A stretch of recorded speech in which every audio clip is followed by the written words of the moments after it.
+1 history ക്ലാസ്സിലേക്ക് സ്വാഗതം. നമ്മൾ പഠിച്ചുകൊണ്ടിരിക്കുന്നത് തീം 8 കൺഫ്രണ്ടേഷൻ ഓഫ് കൾച്ചേഴ്സ്, പ്രമേയം 8, പ്രമേയം 8 സംസ്കാരങ്ങളുടെ അഭിമുഖീകരണം.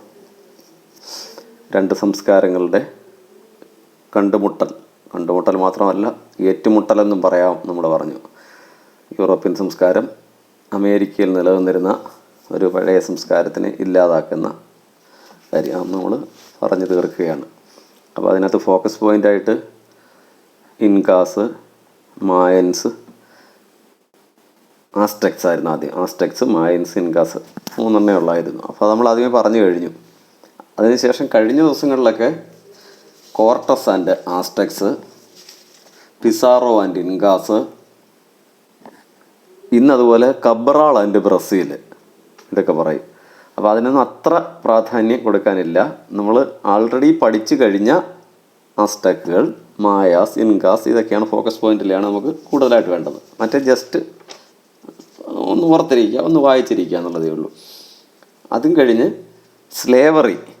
അപ്പോൾ ഈ ഫോക്കസ് പോയിൻ്റൊന്നും ഇല്ലാത്ത കാലത്ത് അതിശക്തമായിട്ട് യോജിക്കുന്ന പറഞ്ഞമായിരുന്നു അടിമത്തം, സ്ലേവറി. അപ്പോൾ ആ തെക്കേ അമേരിക്കയിലോട്ട് അതിൻ്റെ ആ കടന്നുവരവ്, അതിനെക്കുറിച്ച് പറയും. അതൊരു സ്ഥിരം ചോദ്യമായിരുന്നു. അപ്പോൾ അതുകൊണ്ട് ഇച്ചിരി നന്നായിട്ടൊന്ന് പഠിച്ചേക്കണം. ഫോക്കസ് പോയിന്റിന് വെളിയിൽ നിന്ന് ചോദിക്കുന്ന ചോദ്യങ്ങളിൽ അതുണ്ടാവും എന്നുള്ള കാര്യം ഉറപ്പാണ്. അപ്പോൾ നമ്മൾ കഴിഞ്ഞ ദിവസമൊക്കെയും പറഞ്ഞു, പേപ്പർ വാല്യൂ ചെയ്യുന്നതിൽ ഈ വർഷം ഹിസ്റ്ററിക്ക് A+കളുടെ എണ്ണം ഫുള്ളാണ് കൂടുതൽ. 160 മാർക്കിൻ്റെ ആൻസർ ചെയ്യുമല്ലേ, വളരെ കൂടുതൽ. അപ്പോൾ അങ്ങനെ ചെയ്ത കുട്ടികളെല്ലാം പരമാവധി ചോദ്യം ആൻസർ ചെയ്തിട്ടുണ്ട്. പക്ഷേ എന്ന് കരുതി നിങ്ങളിരുന്ന് പരമാവധി ആൻസർ ചെയ്യാൻ നോക്കരുത്. നമുക്ക് സമയം ഒട്ടും കൂട്ടിയിട്ടില്ല, 2.5 മണിക്കൂർ സമയമേ ഉള്ളൂ. ആ സമയം കൊണ്ട് പരമാവധി ചോദ്യങ്ങൾ ആൻസർ ചെയ്യുക. അപ്പോൾ അങ്ങനെയുള്ള കുട്ടികൾ, അപ്പോൾ ഉള്ളത് നല്ല മിടുക്കന്മാരായിട്ടുള്ളത് മാത്രം എഴുതി വെച്ച കുട്ടികളെക്കാൾ കൂടുതൽ ചോദ്യങ്ങൾ ആൻസർ ചെയ്യാൻ ശ്രമിക്കുന്നവർക്ക് പറ്റി. അപ്പോൾ അതിന് പല കാര്യങ്ങളും നമുക്കുണ്ട്. ഈ കിട്ടുന്ന സമയം പരമാവധി വായിക്കുക എന്നുള്ള മാത്രമല്ല, പലരും എഴുതുന്നേ ഇല്ലായിരിക്കും. കൈയൊക്കെ ഇനി വഴങ്ങുമെന്ന് അറിഞ്ഞൂടാ, സുഖമായിട്ട് വീട്ടിലേക്ക് ഇരിക്കുകയല്ലേ. അപ്പോൾ ഇത് പലതും നമുക്ക് എഴുതി കൈക്ക് സ്പീഡൊക്കെ വരുത്തി റെഡിയായിട്ട് ഇരിക്കണം. ഇപ്പോൾ ഇത്രയും നേരം കൊണ്ട് ഇത്രയും കാര്യങ്ങൾ എഴുതണ്ടേ, അത്രയും മാർക്ക് തന്നെ വാങ്ങിക്കാനും. അപ്പോൾ ഉറവിടങ്ങൾക്ക് ഈ പാഠത്തിൽ വലിയ പ്രാധാന്യമൊന്നുമില്ല. കരീബിയൻ, ബ്രസീൽ സമുദായങ്ങൾ കഴിഞ്ഞിട്ട് ആസ്റ്റെക്കുകളിലോട്ട് വന്നു. മെക്സിക്കോ ഭാഗത്തുള്ള ആസ്റ്റെക്കുകൾ, അത് കഴിഞ്ഞ് മായന്മാർ. ഇവരുടെ എല്ലാം പ്രത്യേകത എന്ന് പറഞ്ഞാൽ നല്ല നിർമ്മാതാക്കളാണ്. ചോളം ഉൾപ്പെടുന്ന ആ സാമ്പത്തിക വ്യവസ്ഥയാണ് അതിശക്തമായിട്ട് ഇവരുടെ നാട്ടിൽ നിൽക്കുന്നത്. പിന്നെ ഇൻകാന്മാർ ആണ് ലാറ്റിൻ അമേരിക്ക, തെക്കേ അമേരിക്ക. ഈ ലാറ്റിൻ ഭാഷയെ സംസാരിക്കുന്നവരാണ് ലാറ്റിൻ അമേരിക്കൻസ് എന്ന് വിളിക്കുന്നത്. അപ്പോൾ ഈ പോർച്ചുഗീസ്, സ്പാനിഷ് എല്ലാം ലാറ്റിൻ വിഭാഗത്തിൽപ്പെടുന്നതാണ്. ഇവരുടെ കുടിയേറ്റത്തിൽ ബാക്കിയെല്ലാം തകർന്നിട്ട് ഈ ഭാഷ സംസാരിക്കുന്നവരായില്ലേ, അവരുടെ മതക്കാരുമായില്ലേ. പിന്നെ മാച്ചു പിച്ചു എന്ന് പറയുന്ന സ്ഥലം നമ്മൾ കിട്ടുള്ള അതൊക്കെയാണ്. പിന്നീട് അവിടെ ഏറ്റവും കൂടുതലായിട്ട് ഒരു എക്സസ് പ്രൊഡക്ഷൻ ഉണ്ടായിരുന്നു പറഞ്ഞാൽ കോൺ. അപ്പോൾ പെറുവിലെ ഇൻകന്മാരെ പറ്റി നമ്മൾ പഠിച്ചു. അത് കഴിഞ്ഞ് വോയേജസ് ഓഫ് എക്സ്പ്ലറേഷൻസ് ബൈ യൂറോപ്യൻസ് കഴിഞ്ഞ ദിവസം പറഞ്ഞാണ്. വലിയ പരീക്ഷാ പോയിൻ്റായിട്ടൊന്നും ഇല്ലെങ്കിലും ജിയോഗ്രാഫിക്കൽ ഡിസ്കവറീസിൻ്റെ ഒരു കാലഘട്ടം ഉണ്ടായിരുന്നു. ഗള്ളിവേഴ്സ് ട്രാവൽസ് എന്നൊക്കെ പറഞ്ഞാൽ നിങ്ങൾ കേട്ടിട്ടില്ലേ? ഗള്ളിവറുടെ യാത്രകൾ. ഒരു സ്ഥലത്ത് ചെല്ലുമ്പോൾ ലില്ലിപ്പൊട്ടി ചെല്ലുമ്പോൾ കുഞ്ഞു മനുഷ്യർ, ബ്രോബ്ഡിങ്ങാങ് ചെല്ലുമ്പോൾ വലിയ മനുഷ്യർ. അപ്പോൾ ഇങ്ങനെയൊക്കെ മാത്രം സ്റ്റോറികൾ ഉണ്ടായിരുന്നൊരു കാലത്ത് മറ്റ് സ്ഥലങ്ങളെപ്പറ്റി ഉണ്ടായിരുന്ന സ്റ്റോറിയൊക്കെ ഇറങ്ങിയത്. അപ്പോൾ മറ്റ് സ്ഥലങ്ങളെ പറ്റിയൊക്കെ മനസ്സിലാക്കാൻ. അപ്പോൾ അതിന് കുറച്ച് കാരണങ്ങളുണ്ടെന്ന് പറഞ്ഞു. അത് 2-3 വാക്കായിട്ടങ്ങ് പഠിച്ചാൽ അതിന് പെട്ടെന്ന് പറഞ്ഞു. സാമ്പത്തികം, എക്കണോമിക് റീസൺസ്; മതപരം, റിലീജിയസ് റീസൺസ്; രാഷ്ട്രീയം, political reasons.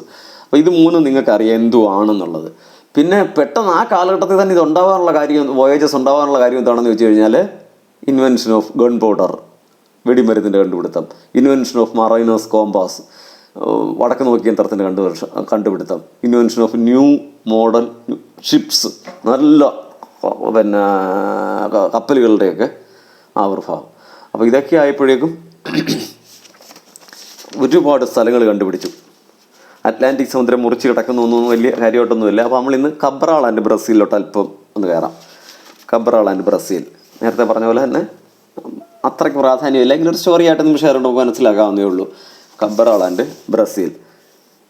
The Portuguese occupied Brazil by accident. പോർച്ചുഗീസുകാർ ബ്രസീൽ കണ്ടുപിടിച്ചത് ആകസ്മികമായിട്ടായിരുന്നു എന്ന്. അപ്പോൾ പോർച്ചുഗൽ അങ്ങോട്ട് ബ്രസീലിലോട്ട് പോയതല്ലെന്നർത്ഥം. In 1500 a fleet of Portuguese ships set out from Portugal for India.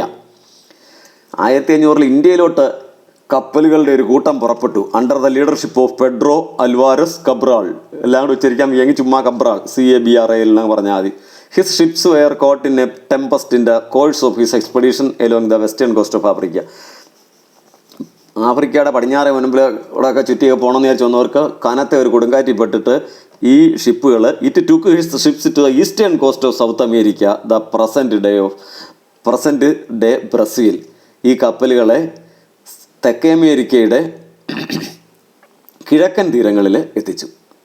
അപ്പോൾ അതുവരെ കണ്ടിട്ടില്ലാത്ത ഇന്ന് നമ്മൾ ബ്രസീൽ എന്ന് വിളിക്കുന്ന സ്ഥലത്ത് അവരെത്തി. അപ്പോൾ ബ്രസീലിൽ എത്തിച്ചേർന്ന് കഴിഞ്ഞപ്പോൾ സുന്ദര സ്ഥലം, ഇതും മറ്റവരൊക്കെ ചെയ്ത പോലെ പിസാറോയൊക്കെ ചെയ്ത പോലെ ഇഷ്ടം പോലെ സ്വർണ്ണമൊക്കെ അടിച്ച് മാറ്റാം. There was no gold in Brazil. അപ്പോൾ അവർക്ക് അത്യാവശ്യം വേണ്ട ആ സാധനം അവിടെ ഇല്ല. But they were attracted by Brazil wood tree. ഒരു പ്രത്യേക സൈസ് മരം കണ്ട്. അപ്പോൾ അന്നത്തെ ഈ തുണികൾക്ക് ചായം മുക്കാൻ നമ്മളൊരു ദിവസം പറഞ്ഞതാണ്. ഇത് വലിയ കട്ടിയുള്ള തടിയൊന്നും അല്ലെങ്കിൽ ഇത് അരച്ച് കലക്കിയാൽ ഒരു ശരിക്കും ചുവപ്പ് നിറം കിട്ടും. അതിന് പറ്റിയതാണ്. അപ്പോൾ ഇതെല്ലാം തദ്ദേശീയവാസികളെ കൊണ്ട് മുറിപ്പിച്ച് കപ്പലിൽ കയറ്റി അവിടുന്ന് കൊണ്ടുപോകാൻ. അപ്പോൾ ഈ മരങ്ങളുടെ പേരിൽ നിന്ന് ബ്രസീൽ എന്നുള്ള പേര്, ബ്രസീലിയ വുഡിൽ നിന്നും ബ്രസീൽ എന്നുള്ള പേരും വന്നു. In 1540 the Portuguese set up sugar cane plantations on a large scale. ബ്രസീലിൽ ഇപ്പോഴും അവിടുത്തെ വമ്പൻ കൃഷിയാണ് കരിമ്പ് കൃഷി. ലോകത്തിൻ്റെ പഞ്ചസാര കിണ്ണം ക്യൂബയാണെന്നൊക്കെ നമ്മൾ പഠിക്കത്തില്ലേ, ഉത്തർപ്രദേശാണ് ഇന്ത്യയിൽ ഏറ്റവും കൂടുതൽ എന്നൊക്കെ നമ്മൾ പഠിക്കത്തില്ലേ. എങ്കിലും ബ്രസീലിലും അതിന് പറ്റിയ മണ്ണും കാര്യങ്ങളും ഉള്ള സ്ഥലമാണ്. അപ്പം ആ കരിമ്പ് കൃഷിയൊക്കെ ശക്തമായിട്ട് അവിടെ ആരംഭിച്ചു. In this very hot and humid climate the Portuguese had to depend on the natives to work the sugar mills. പോർച്ചുഗീസുകാർക്ക് അവിടെ കിടന്ന് ജോലി ചെയ്യാനൊന്നും വയ്യ. ആ ഷുഗർ മില്ലുകളിൽ, കരിമ്പിൻ പാടങ്ങളിലും കരിമ്പ് മില്ലുകളിലും പിന്നെ പഞ്ചസാര മില്ലുകളിലും. അപ്പോൾ അതുകൊണ്ട് നേറ്റീവ്സിനെ ഔട്ട് ജോലി ചെയ്യിപ്പിക്കാൻ തുടങ്ങി. The natives began to retreat into forest to escape slavery. ഈ അടിമത്തത്തിൽ നിന്ന് രക്ഷപ്പെടാൻ വേണ്ടി തദ്ദേശവാസികൾ കാടുകളിലേക്ക് രക്ഷപ്പെട്ടു. In 1549 a formal government was established in Brazil under the Portuguese king. Portuguese രാജാവിൻ്റെ അധീനതയിൽ 1549 ഒരു പോർച്ചുഗൽ സാമ്രാജ്യം അവിടെ സ്ഥാപിച്ചതായിട്ട് പ്രഖ്യാപിച്ചു. പിന്നീട് ജെസ്യൂട്ടുകൾ എന്ന് പറയുന്ന ക്രിസ്ത്യാനിറ്റി വിഭാഗങ്ങളൊക്കെ അവിടെ വരുന്നുണ്ട്. നേറ്റീവ്സിനോട് മര്യാദയ്ക്ക് പെരുമാറണം, പിന്നെ അവർ കാട്ടിൽ ചെന്നിട്ട് ഭംഗിയായിട്ട് ജീവിക്കണം, ക്രിസ്തു മതമാണ് ഏറ്റവും നല്ല മതം. അപ്പോൾ അവരെ ഉപദ്രവിക്കുന്നതിനെയൊക്കെ അതിശക്തമായിട്ട് എതിർക്കുകയൊക്കെ ചെയ്ത് ജെസ്യൂട്ടുകൾ കുറേയൊക്കെ അവർക്ക് സഹായികളൊക്കെ ആയിട്ട് നിന്നിട്ടുണ്ട്. അങ്ങനെ അമേരിക്കയിലെ ഏതാണ്ട് മിക്ക സ്ഥലങ്ങളിൽ ഒരു യൂറോപ്യൻ വൽക്കരണം നടന്നു കഴിഞ്ഞ് തദ്ദേശവാസികളെ അവരുടെ സ്വത്തുകളും എല്ലാം കൊള്ളയടിച്ച് അടിമകളാക്കി അവരുടെ ഫാമുകളിൽ പണിയെടുപ്പിക്കുന്നവരാക്കി മാറ്റിയും കഴിഞ്ഞു. അപ്പോൾ ശേഷിക്കുന്ന നല്ലൊരു വിഭാഗം കാടുകളിലേക്ക് ഓടിപ്പോയി, നല്ലൊരു വിഭാഗം ചത്തൊടുങ്ങി. ഒന്നുകിൽ അവരുടെ ആയുധം കൊണ്ട്, ഇല്ലെന്നുണ്ടെങ്കിൽ ഇവർ കൊണ്ടുവന്ന അസുഖങ്ങൾ കൊണ്ട്. അപ്പോൾ ആ മാരകമായ കോൺസിക്വൻസസിനെ കുറിച്ച് ലാസ്റ്റിലുണ്ട്. അതാണ് നമ്മൾ പറഞ്ഞത്. ഈ പറയാൻ പോകുന്നത് ഫോക്കസ് പോയിന്റിൽ ഇല്ലെങ്കിൽ പോലും ഓർത്തിരിക്കേണ്ടതാണ് എന്ന് പറയുന്നത്. Conquest colonies and slave trade. കീഴടക്കലുകൾ, കോളനിവൽക്കരണം ആൻഡ് സ്ലേവ് ട്രേഡ്, അടിമ വ്യാപാരം. Conquest, colonies and slave trade. അപ്പോൾ അടിമ വ്യാപാരം എന്നൊക്കെ കേൾക്കുമ്പോൾ നമുക്ക് എപ്പോഴും ആഫ്രിക്കയെ പറ്റി മാത്രമേ മനസ്സിൽ വരുന്നുള്ളൂ. ഇവിടെ നോക്കാം. The voyages of explorations and discoveries created lasting consequences for Europe, the America and Africa.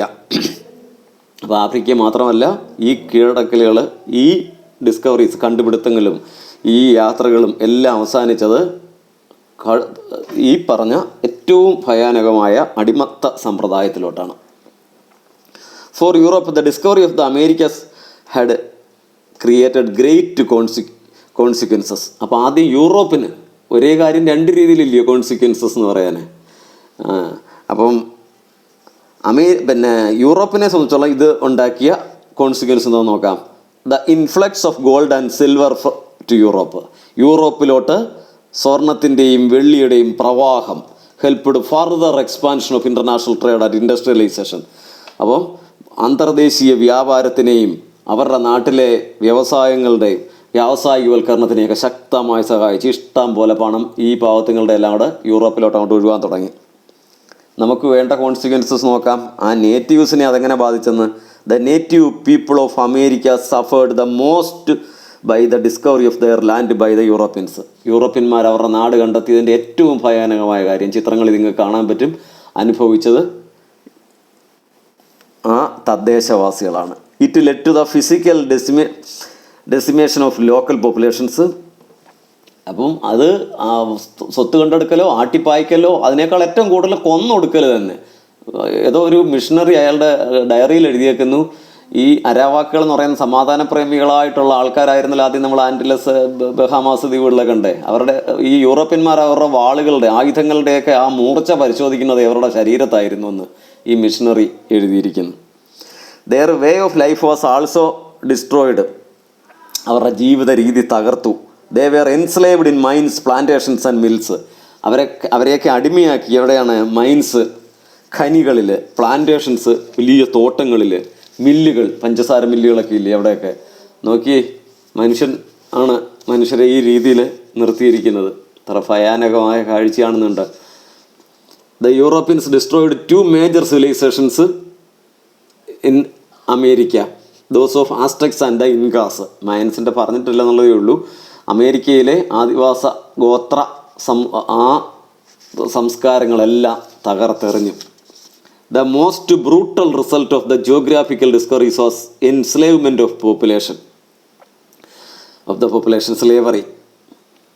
അപ്പോൾ ഇതിൻ്റെ ഈ കണ്ടുപിടുത്തങ്ങളുടെ ഏറ്റവും കിരാതമായിട്ടുള്ള റിസൾട്ട് എന്ന് പറഞ്ഞു കഴിഞ്ഞാൽ ഈ ഒരു ജനതയെ അടിമവൽക്കരിച്ചതാണ്.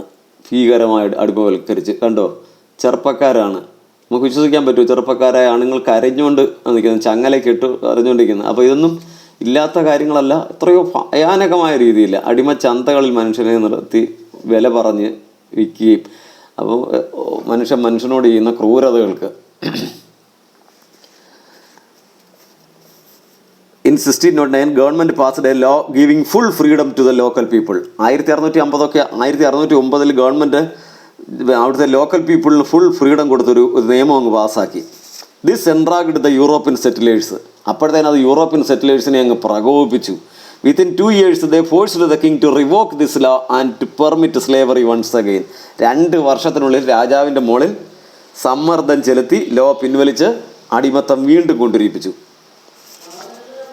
When the local people resisted enslavement the Europeans turn to Africa.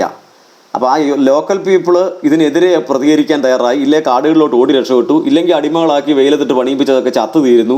അപ്പോൾ ഇവർ ആഫ്രിക്കയിൽ നിന്ന് അടിമകളെ ഇറക്കി ഇതെല്ലാം പഴയതുപോലെ ഓടിച്ചുകൊണ്ട് പോകാൻ തുടങ്ങി. അപ്പം ഇതിൻ്റെ ആ ഭയാനകമായ ഒരു ഫലമാണ് നമ്മൾ കണ്ടത്. എല്ലാ പ്രമേയത്തിലും ചെയ്യുന്ന പോലെ തന്നെ നമുക്ക് ഈ പുസ്തകത്തിൻ്റെ ഈ പ്രമേയത്തിൻ്റെയും അവസാന ഭാഗത്ത് കിടക്കുന്ന കുറച്ച് പ്രധാനപ്പെട്ട ചോദ്യങ്ങൾ വായിച്ചു നോക്കാം. പ്രാധാന്യം വളരെയുള്ള കഴിഞ്ഞ വർഷങ്ങളിലൊക്കെ ചോദിക്കുമ്പോൾ കഴിഞ്ഞ ഒറ്റ വർഷം മാത്രമേ ഫോക്കസ് പോയിൻ്റ് സെക്കൻഡ് ഇയർ മാത്രമല്ല വന്നിട്ടുള്ളൂ. അപ്പോൾ ഫോക്കസ് പോയിൻ്റ് ഉള്ളത് മാത്രമല്ല നമ്മൾ വായിക്കുന്നു, അല്ലാത്തകൂടെ വായിക്കുന്നു. ഫോക്കസ് പോയിന്റിൽ നിന്ന് സെക്കൻഡ് ഇയറിന് 160 120 മാർക്കിനും ചോദ്യം ഉണ്ടായിരുന്നു. അപ്പോൾ അത് മാത്രം പഠിച്ചാലും 80 മാർക്ക് ഫുൾ മാർക്ക് കിട്ടിയേക്കാം. നമ്മൾ കഴിഞ്ഞ ദിവസവും പറഞ്ഞു. അപ്പോൾ ഫോക്കസ് പോയിന്റ് മാത്രം പഠിക്കുന്ന ഒരു വ്യക്തിയും കിട്ടിയേക്കാം. പക്ഷേ നമുക്ക് വളരെ ഈസിയായി ഇപ്പോൾ തന്നെ ഈ സ്ലേവറി ആർക്കും എഴുതാവുന്നതല്ലേ, ഫോക്കസ് പോയിന്റിന് വെളിയിലാണ്. അങ്ങനെയുള്ളവരോട് ഓർത്തിരുന്ന ഏതെങ്കിലും ഒരെണ്ണം ഫോക്കസ് പോയിന്റിൽ നിന്ന് വിട്ടുപോയാൽ തിരിച്ചെഴുതുക. അതുകൊണ്ടാണ് ഞങ്ങളാരും ഫോക്കസ് പോയിന്റ് മാത്രം പഠിക്കണമെന്ന് പറയാത്തത്. ഫോക്കസ് പോയിന്റ് വൃത്തിയായിട്ട് പഠിക്കുക, മറ്റേത് ജസ്റ്റ് റീഡ് ചെയ്യുക. ശരി, ഇതിലെ ഒരു ചോദ്യം, what were the motives behind the geographical explorations? ഭൂമിശാസ്ത്രപരമായ കണ്ടുപിടുത്തത്തിൻ്റെ ലക്ഷ്യങ്ങൾ എന്തൊക്കെയായിരുന്നു? അപ്പോൾ നമുക്ക് പറയാം, സാമ്പത്തികം, മതപരം, രാഷ്ട്രീയം നമ്മൾ പറഞ്ഞിട്ടുള്ളതാണ്. Evaluate the contributions of Aztecs, Mayas and Incas. Focus point വന്ന 3 വന്നുമില്ലയോ? ആസ്ട്രക്കുകളും മായന്മാർ ഇൻകകളുടെയും സംഭാവനകൾ നോക്കി. ആർക്കിടെക്ചറിലും കലണ്ടറിലും മാത്തമാറ്റിക്സിലും അസ്ട്രോണമിയിലും ഒക്കെയുള്ള ചില കാര്യങ്ങളൊക്കെ നമ്മൾ പറഞ്ഞായിരുന്നല്ലേ, അതൊക്കെ നോക്കാം. What were the important features of Arawakian culture? Arawakian culture, അപ്പോൾ അതും ഫോക്കസ് പോയിൻ്റൊന്നും വന്നിട്ടില്ല. അരാവാക്കുകൾ എപ്പോഴും കോംപ്രമൈസിന് ഇഷ്ടപ്പെടുന്നവരായിരുന്നു, സമാധാന പ്രേമികളായിട്ട് ജീവിച്ചുകൊണ്ടിരിക്കുന്നവരായിരുന്നു. യൂറോപ്യന്മാർക്ക് തന്നെ അസൂയ തോന്നി, വല്ലതും നിന്നും കുടിച്ചും അടങ്ങി ഒതുങ്ങി ആരുടെയും നിയന്ത്രണത്തിലല്ലാതെ ഇവർ ജീവിക്കുന്നത് കണ്ടുകൊണ്ടേ. അരാവാക്യൻ അതിൻ്റെ ആ പ്രത്യേകത. Bring out the major features of the civilisation of the Incas. Incan സംസ്കാരത്തിൻ്റെ അത് ആ 3 ഒന്നായിട്ട് ആദ്യം പറഞ്ഞു. ഇപ്പം ഇനി ഓരോന്നോരോന്നായിട്ട് പഠിച്ചു വെച്ചേക്കണം. ഇൻകൻ സംസ്കാരം ഒരു 5 മാർക്കിന് ചോദിച്ചു കഴിഞ്ഞാൽ ഇൻകൻ സംസ്കാരത്തിൻ്റെ പ്രത്യേകതകൾ. The cultures of Aztecs and Incas had certain features in common. നമ്മൾ പറഞ്ഞു അസ്ടെക് സംസ്കാരവും ഇൻകൻ സംസ്കാരവും തമ്മിൽ കുറച്ച് പൊതു സവിശേഷതകളുണ്ടായിരുന്നു. രണ്ടുപേരിലും ഒരുപോലെയുള്ള കാര്യങ്ങൾ, ആർക്കിടെക്ചറൊക്കെ ഇല്ലേ. അപ്പോൾ അതിനെക്കുറിച്ചുള്ള ഒരു ക്വസ്റ്റ്യൻ ഇനി പറഞ്ഞ് നോക്കാം. The most ബാർബറസ് result of the geographical discoveries was slavery. Analyse this statement. അപ്പോൾ ഏറ്റവും അപരിഷ്കൃതമായ ഫലം, ഭൂമിശാസ്ത്രപരമായ കണ്ടുപിടുത്തത്തിൻ്റെ ഏറ്റവും അപരിഷ്കൃതമായ ഫലം എന്ന് പറഞ്ഞു കഴിഞ്ഞാൽ അടിമത്തമായിരുന്നു എന്ന് നമ്മൾ ഇന്ന് പഠിച്ചത്. അപ്പോൾ അത് ഫോക്കസ് പോയിന്റിന് വെളിയിൽ നിന്ന് 100% ചോദിച്ചിരിക്കും. അപ്പം അത് വായിച്ചുകൊണ്ട് തന്നെ പോകുക. നമുക്ക് ഏതെങ്കിലും ഫോക്കസ് പോയിന്റിൽ അറിഞ്ഞുകൂടാങ്കിൽ നമുക്ക് ഈസി ആയിട്ട് അതങ്ങ് എഴുതാവുന്നേ ഉള്ളൂ. Analyse how Cortes establish an empire in America. അപ്പോൾ കോർട്ടസ്, അബ്രാളൊക്കെ ഉൾപ്പെടെ നമ്മൾ 2-3 പേരെ പറ്റി പറഞ്ഞു. അത് ജസ്റ്റ് റീഡ് ചെയ്ത് പോവുക. The Portuguese occupation of Brazil was by accident explain. Brazil കണ്ടുപിടിച്ചത് ഒരു ആകസ്മികമായിട്ടാണ്, പോകാൻ വേണ്ടി ചെയ്യുന്നതല്ല, ബൈ ചാൻസിലങ്ങ് പെട്ടതാണ്.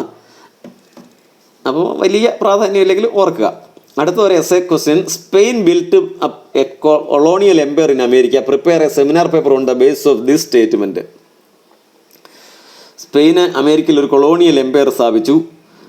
അപ്പോൾ areas to be considered Columbus, Cortes and Aztecs, Pizarro and Incas. അപ്പോൾ അത് ജസ്റ്റ് വായിച്ച് പോയാൽ മതി. നമുക്ക് ഇപ്രാവശ്യം അങ്ങനെ ഒരു എസ്സേ പോയിൻ്റ് ആയിട്ട് വരുമെന്ന് തോന്നുന്നില്ല. Evaluate the impact of voyages of explorations on Americas, Europe and Asia. Prepare a seminar paper on this topic. അപ്പം ഒരു 5 മാർക്കിൻ്റെയൊക്കെ ആയിട്ട് നമ്മൾ പ്രതീക്ഷിക്കുന്നുണ്ട്. 8 മാർക്കിന് അങ്ങനെ പ്രതീക്ഷിക്കുന്നില്ല. ഇതിൻ്റെ ഈ ഭൂമിശാസ്ത്രപരമായ കണ്ടുപിടുത്തങ്ങളുടെ അനന്തരഫലം. ഏരിയാസ് ടു ബി കൺസേർഡ് അതിനകത്ത് കോൺകസ്, അവരുടെ കീഴടക്കലുകൾ. കോളനീസ്, യൂറോപ്യൻ കോളനികൾ, കോളനി വാഴ്ച എന്നൊക്കെ മലയാളത്തിലും പറയത്തില്ലേ. സ്ലേവ് ട്രേഡ്, അടിമ വ്യാപാരം. അപ്പോൾ വളരെ പ്രധാനപ്പെട്ട ചോദ്യങ്ങളെന്ന് പറയാൻ ഇത്രയേ ഉള്ളൂ. അതോടുകൂടി തീം 8 തീർന്നു. ഇനി 9, 10, 11 ഒക്കെ ഉണ്ട്. നമുക്ക് താമസമില്ലാതെ ഫോക്കസ് പോയിന്റിന് കൂടുതൽ പ്രാധാന്യം കൊടുത്ത് പഠിക്കുമ്പോൾ അത് പെട്ടെന്ന് തന്നെ തീരും.